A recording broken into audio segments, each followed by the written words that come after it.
And hello, everybody. It's George the Hulk Hudson here, and we have an emergency, an FFG stream scheduled for this next Monday.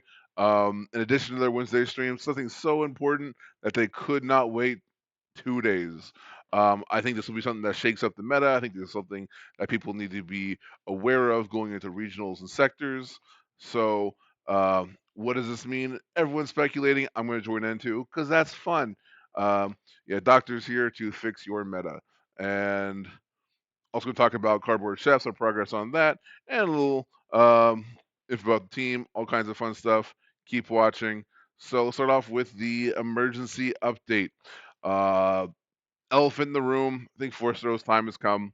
While it is not necessarily, dominating every single tournament, it's not number one place. It's not unbeatable. It's a combination of a lot of different things. The negative play experience, the fact that it's choking out. Um, it requires a card advantage to play against it. The fact that it's killing a lot of leaders for one resource, not great. Really lowers the options in the game. Even though people say we have a fairly wide meta right now, it is by and large some Force Throw decks, some Tarkin Town decks. We'll get to that in a second, and then like some space decks that kind of avoid that kind of threat. So, uh, yeah, Force Throw. You have some people on some sides saying, "Let us have good cards. Why can't we have good cards?" And the people on the other side saying, "I would play good cards if you stopped discarding them from me." So ultimately, I think I just hope that the card that really overshadows things, Force Throw, it needs to go away. I think in this context of set 1 through 3, set 1 through 4 is fine. Set 5, especially with cards like Kiadi Mooney, especially with the card advantage options we have and are going to get, uh, yeah, it's a problem. Um, you can deck build around it. You can make a plan. Whether you're running shields, whether you're running low cost cards, there are angles there. But ultimately, I think it leads to it leads to such a snowballing nature in the game. With shout out to Woo, a fantastic video he did about um, the power creep in the game and how the games can be over on turn one more and more as time goes on.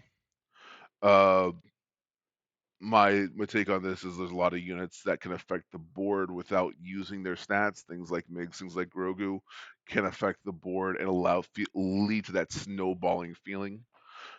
Admiral Pride, lots of them can affect the board while not taking damage back. And if you can set that up right, it's rough. Um, so, yep. Hopefully, we get Forster out of here.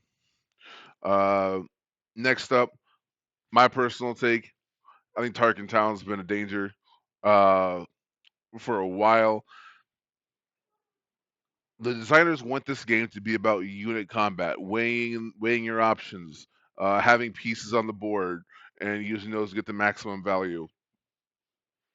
Tarkin Town, it doesn't matter if you bump that health up to 4, it's still gonna die to a pink Tarkin Town. You know, you want to do like cool force token things and like generate force tokens and get value out of these units.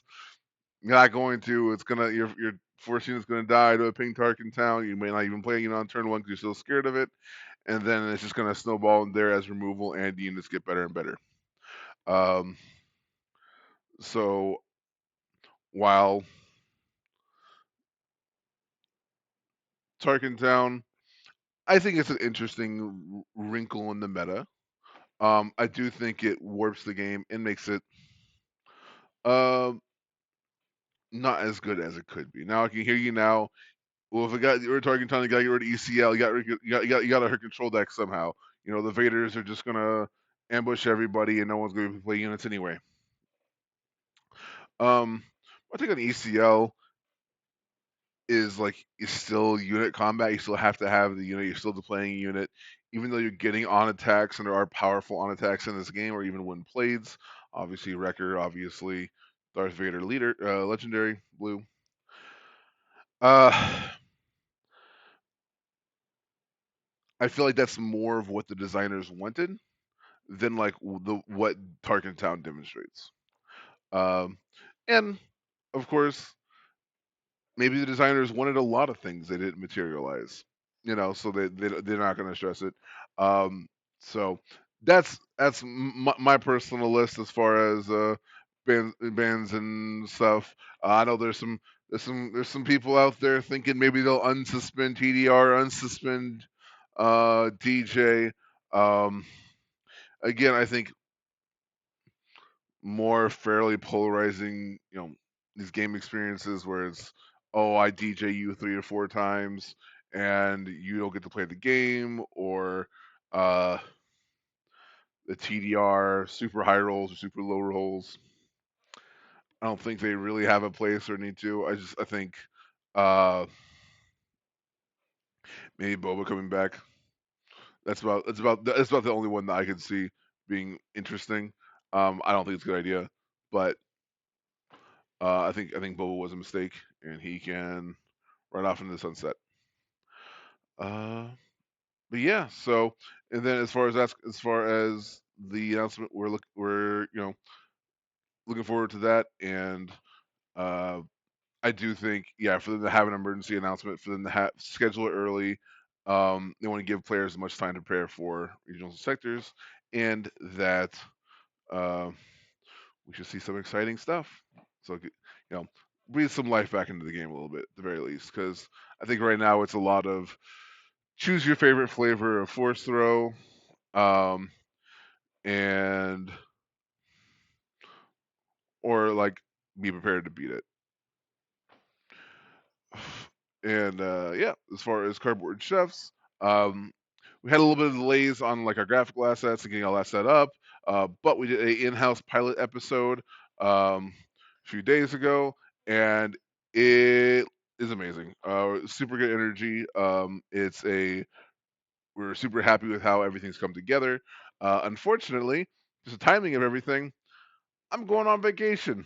Doctor's out of the office, so uh, I'm going on a little cruise, little anniversary trip. So I'll be gone for a couple weeks. When I get back from that, we're gonna get Cardboard Chefs get it live. So look forward to that.